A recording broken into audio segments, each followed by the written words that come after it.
the early days when I started Anonymous, I operated and moderated through a social network of chat rooms. At certain hours of the day, I devoted my time to helping people out with their problems through those chat rooms. This made me well known, and many people would come to me for help with all kinds of problems. Because of the trustworthy reputation I built up, parents began sending their children to me to babysit, knowing that I would take care of them and they would be safe on the internet while I was around.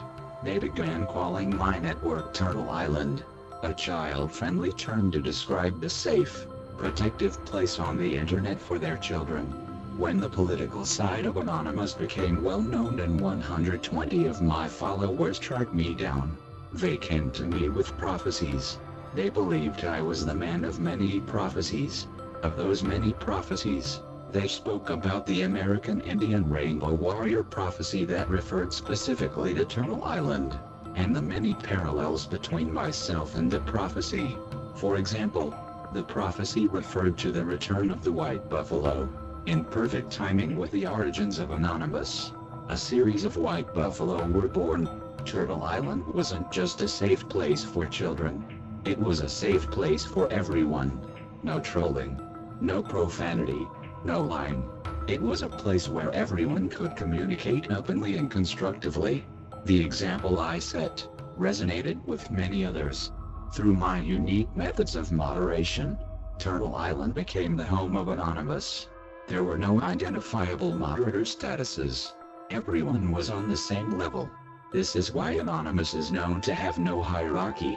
In the year 2000, governments around the world came together to discuss the future of the internet. They were concerned about the use of the internet for cyberbullying, piracy, pedophilia and terrorism. It was the belief by most governments that the internet was only used for these purposes and should therefore be heavily policed. But there was an argument that there was also good on the internet, and that internet freedom was worth defending. To settle the argument and gain consensus to go through with their plan, the US government was instructed to perform an investigation of the internet lasting for a year and a half. The FBI was chosen to perform this investigation. During their investigation, the FBI became aware of me. They engaged me in support of what I was doing, and I gained several contacts with the FBI who later worked with me in taking down black hats who were corrupting and exploiting children. During the later stages of the investigation, 9/11 happened.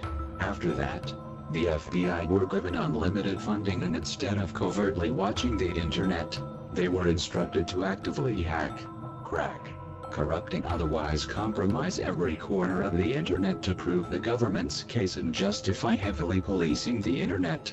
With the help of my contacts and the FBI warning me of incoming attacks, I held Turtle Island together and it was never compromised. By the end of the investigation, it was found that just one corner of the internet was left standing, and that one factor was the only thing that stopped the heavy policing of the internet. And it turned out that the only bastion of good on the internet just happened to be Turtle Island. My defense of Turtle Island saved the internet, and that fact is what made my Anonymous famous.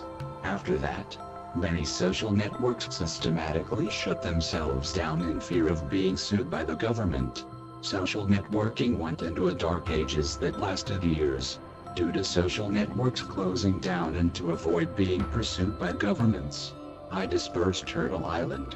This is the reason why Anonymous has no home base of operations. I taught my followers at the time to branch out, continue spreading random act of kindness chains, and recruit potentials from among the hierarchies. Turtle Island was to live on in the spirit of the people who followed the idea of Anonymous that I started. And that idea was that one person can make a big difference in the world for the better through the internet. After 120 of my followers later tracked me down with prophecies, I went back into the shadows promising to return one day when the time was right, to bring back the true ways of Anonymous in all their fullness, to justify those who have kept the path and expose those who have lost their way. Shortly before my return and without my knowledge at the time, more prophecies came forth. specifically referring to me as the founder of Anonymous. These prophecies refer to a man who will stand up and proclaim the truth when no other has the courage to do so.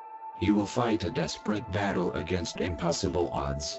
He will be oppressed and cut down, but he will continue to grow back like a hydra. I have been repeatedly censored to the extreme. I have been kidnapped, imprisoned and extensively tortured by the government. I have been on the run from the government. I have been slandered by many fake ends. My message has been accepted by only a small few. And yet I am still here. I win every debate and repeatedly prove myself true.